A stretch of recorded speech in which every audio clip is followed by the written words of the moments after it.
We've been talking about the three dimensions of learning as well as phenomenon, and I wanted to show you what this looks like when it all comes together in a lesson.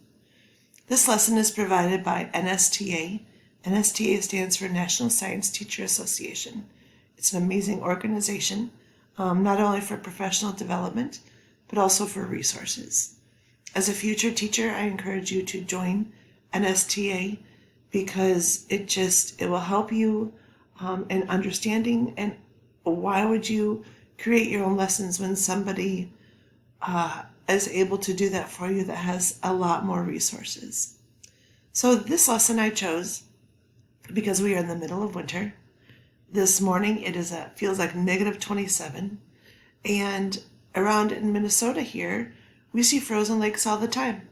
But I really wonder, do students understand how lakes freeze? So I'm going to go back and forth between being a teacher, looking at this through the lens of a teacher, and then also looking at this through the lens of a learner. So right now we're going to put our teacher hat on.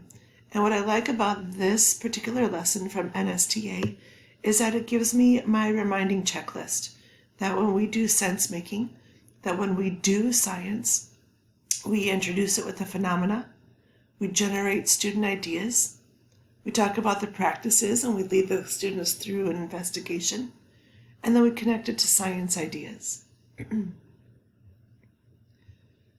Here's a statement from NSTA about these lessons. And what's really neat about it is that they started creating these lessons and providing them on a weekday basis because of distance learning in response to COVID. So it allows, and it's a reminder, it allows us that we can do science when we are home. So the daily do is one of the ways NSTA is supporting teachers and families with this endeavor. I appreciate that they remind us that students do science, and they can do science through distance and home learning. The second definition is an important one and a good reminder for us as educators. That is, science is about making sense of something. So what is sense making? Sense making is actively trying to figure out how the world works, in the case of science, or how to design solutions to problems, in the case of engineering. Students do science and engineering through the science and engineering practices, and we've been talking about those. Engaging in these practices necessitates students to be part of a learning community, to be able to share ideas, evaluate competing ideas, give and receive critique, and reach consensus. Whether this community of learners is made up of classmates or family members, students and adults build and refine science and engineering knowledge together. So it's a good, powerful paragraph, and that it's our reminder that students do science and engineering, and scientists don't learn in silos. It's all about the community. So as we travel through our lesson, we are reminded of our introduction. We always pose questions. Let's start and generate the wonders. Have you ever walked across a frozen lake? What about a frozen puddle? Was all of the water frozen? How do you know? If it wasn't all the way frozen, why do you think it was or wasn't frozen?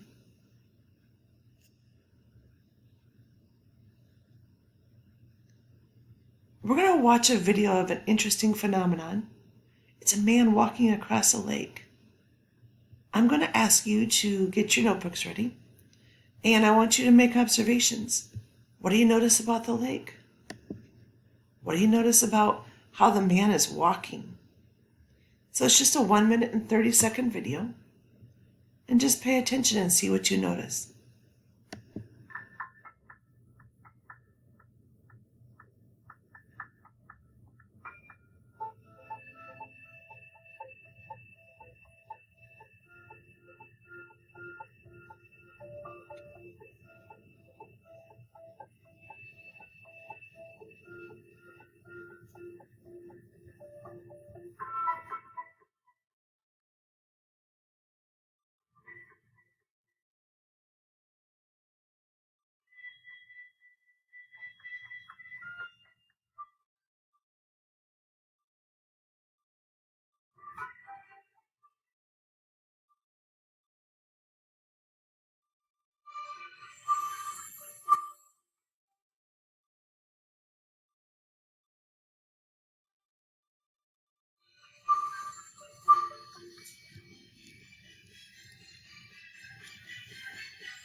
Lesson goes on and provides me an opportunity to ask a question. How do you think a lake freezes? In my classroom, I do this all the time, where I will have 4 different statements or 4 different images, and students have the opportunity to choose which one they agree with. So 4 different students have created a claim. Denise says, I think all the water in a lake freezes at the same time. Antea says, I think water at the bottom of a lake freezes first. Chris says, I think water on the top of a lake freezes first. And finally, Beatrice says, I think water between the top and the bottom of a lake freezes first. So putting your teacher hat on, how this looks like from a class management position is that you put each of these statements in a different corner of the room and have the students go stand there. So that's where this directions for the next paragraph. Ask students to independently choose the student that they most agree with and explain their thinking. In an elementary room, I like to add the element of movement. So I have them physically move their body to the particular corner. And then they're going to have a question or then they need to have a conversation in that corner to talk about why they chose that statement. What is it about that statement that resonates with them? Why do they feel that that claim is the right one? Then what I do, and there's some different examples right here. Then what I do is I have students from each corner give their reasoning. Why do they choose this as their claim? In the meantime, all students in the room are listening. And if I have a student that's standing in the corner where they think that water between the top and the bottom of a lake freezes first, however, they hear this group, I think water at the bottom of a lake freezes first, gives some pretty compelling evidence, students can switch. We're going to move next to the sense-making activity. Ask students, how could we use water, a plastic container, and freezer to design an investigation that would give us data that might yield evidence to support our claims of how a lake freezes? What data do you think we need to collect? How could we collect the data? And so I'm not going to read through this with you. I have it posted, and this will be next on your module to review and understand this lesson completely. I wanted to make sure that you understood the introduction piece of it. Make sure as you read through this investigation, what is the teacher doing? How many questions is the teacher encouraged to ask? Is the teacher providing content? If not, how is the teacher making sure students understand the content? You can see here too that it has the different links. There's an article right here that on the PDF it's not going to be linked, so I will have this shared as a separate file. This is what it looks like. It takes me to a different website. So I'll have this link there. You can see for elementary, this is definitely a older student read. So this is something that I would probably read with my students, helping to define different words that they might not understand.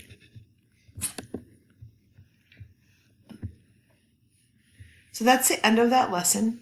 It's a valuable one because it shows you how phenomenon is included in the lesson and how it helps to set the stage.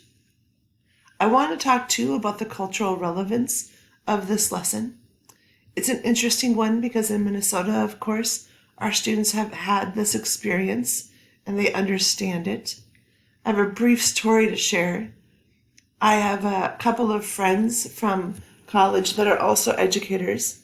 One of them currently teaches in Iowa, but when she was teaching in Texas, the students were required to take the Iowa Basic Standards testing.